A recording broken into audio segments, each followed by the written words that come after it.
right. All right, this one.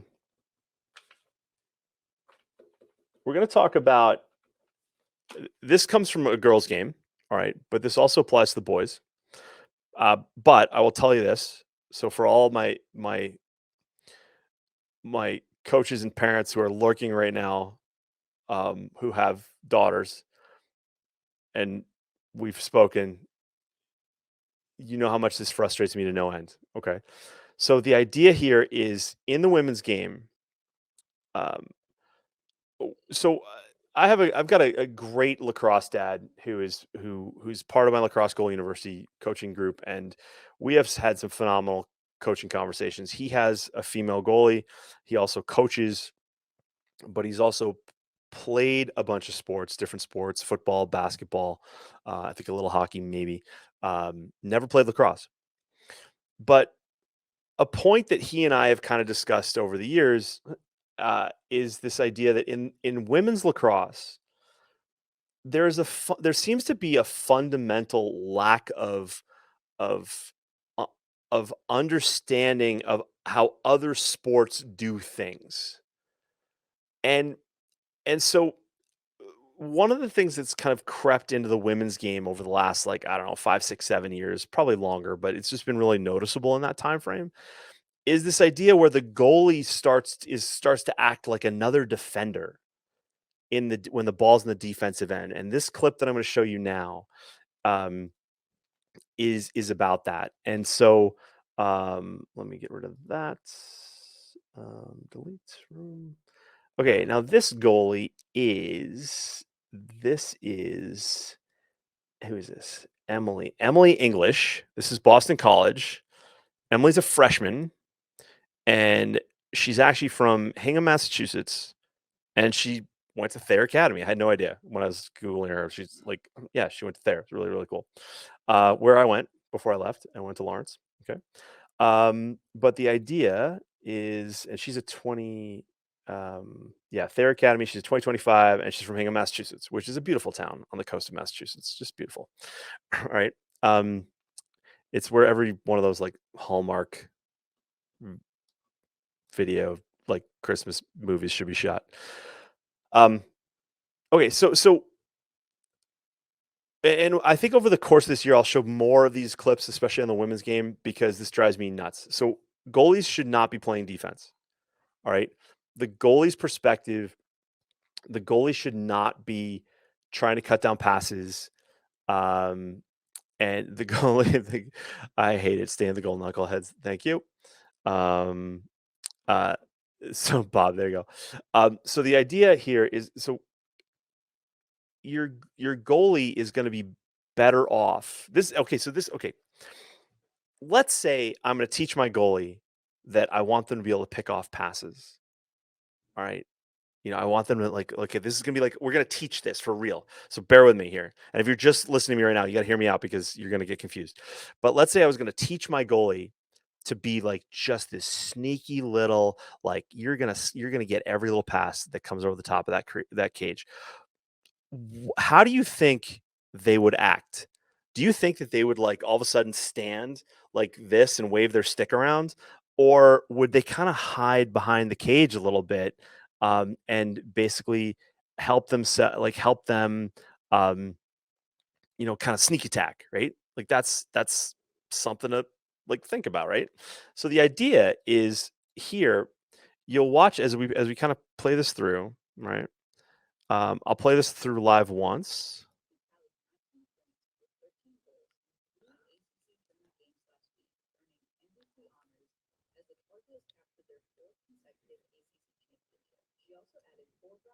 You guys can see that?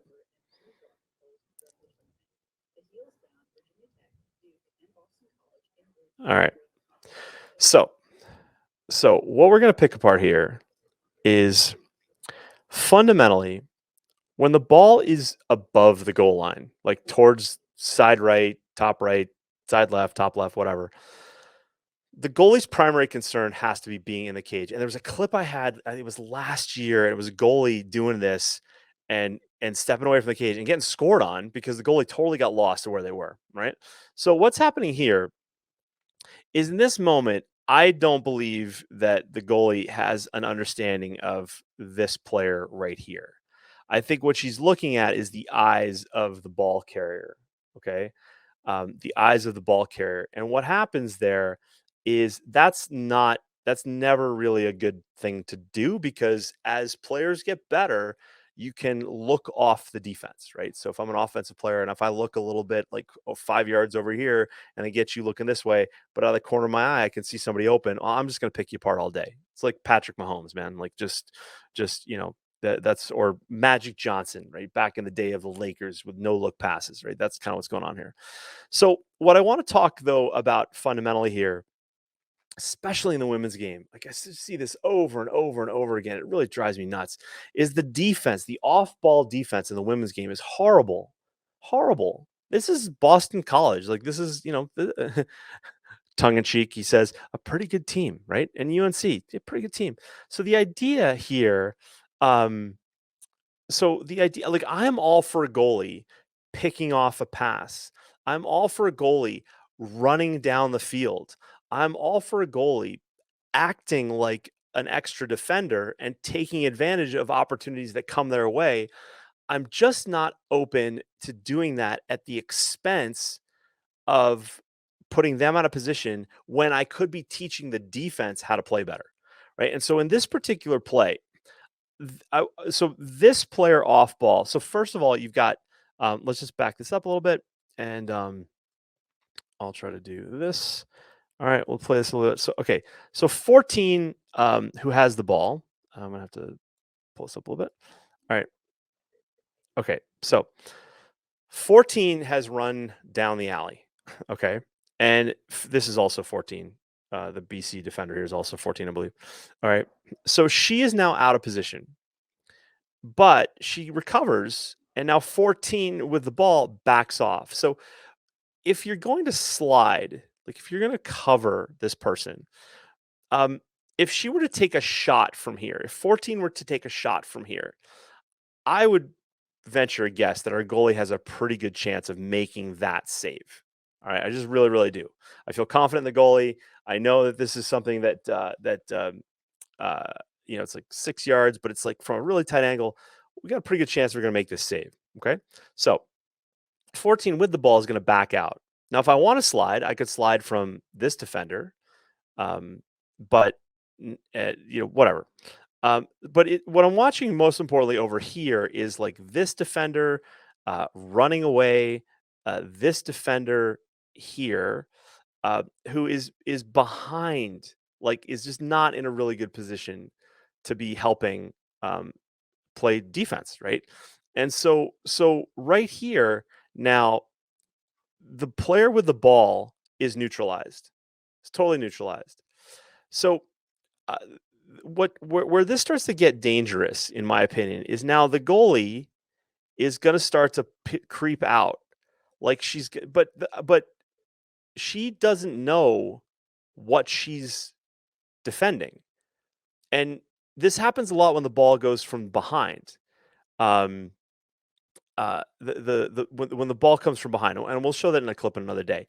But the idea here is like she steps away from the front of the cage, all right, and is not in a position to pick off said pass or defend the cage. Like if 14 just decided to rip one right now, she's actually got a really good chance of scoring because the goalie is so far out of position and the goalie is just not in a good spot, right?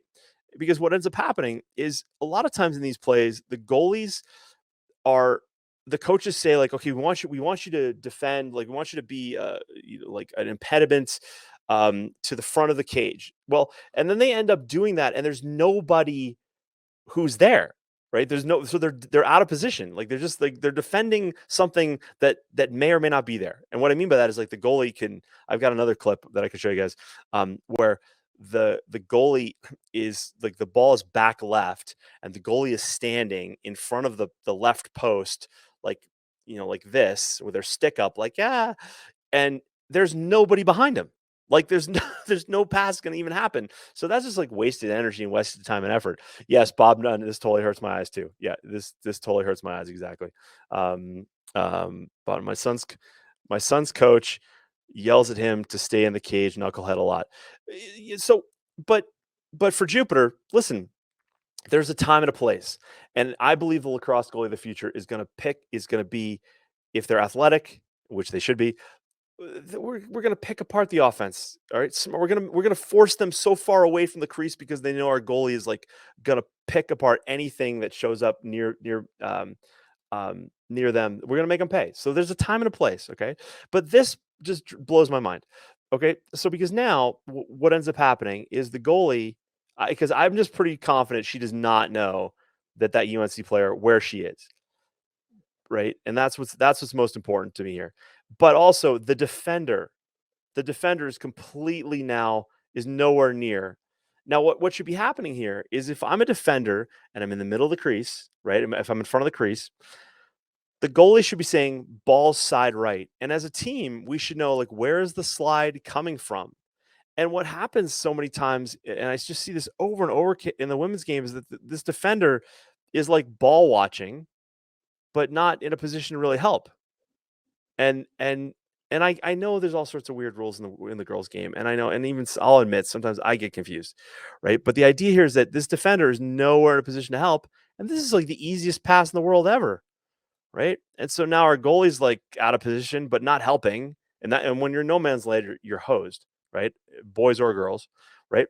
So now this pass comes and Emily picks it up, and now it's like, wait a second. Now we're giving up a shot from inside 5 yards right off the crease. And now the goalie's scrambling to get back in a position and just can't make the save.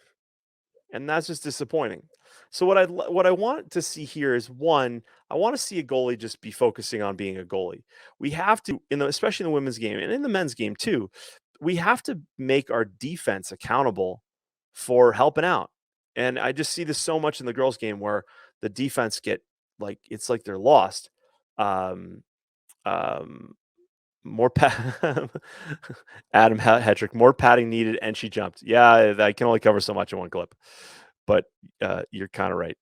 All right, what did you? Let's compare. Wee. Yep, exactly. If she just came just across, if she just kept coming across and got her body there, actually, that wasn't so much of a jump, but yeah, it was a bit of a huge move. This is where, Adam. This is where when I talk about like running a string from this stick in practice from this stick to that line and actually helping her understand just how far she needs to move, then she's not going to make this big of a move to make that save, right? Um, and one thing, this is a little thing, guys.